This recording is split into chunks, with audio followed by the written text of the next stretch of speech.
The decision of the Hassan administration to essentially decide that these bids to privately manage or privately owned state prisons were inadequate and didn't really do the job certainly makes the work of the legislature that much easier in the state Senate.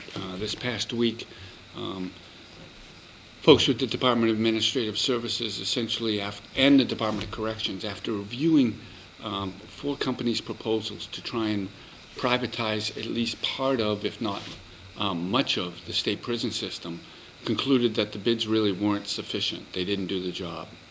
One of the problems is that any private company that wants to run the state prison system has to really live under what have been federal court supervision of the men's prison system that date back to the federal lawsuits in the 1980s that heaps a lot of requirements on the state and requires a lot of hypervigilance by any company or state that is running the facility.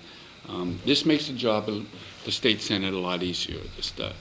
The House Criminal Justice and Public Safety Committee voted in a bipartisan way for legislation that would ban privatization of state prisons in any form.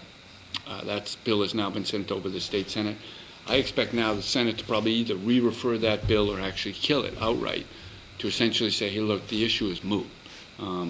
These contracts aren't imminent. They're not going to happen anytime soon. Governor Maggie Hassan has put out a pretty strong statement in the past couple of weeks against prison privatization, so it's not going to happen. So there's really no need to move forward on that legislation. Look for that to happen pretty soon in the Senate.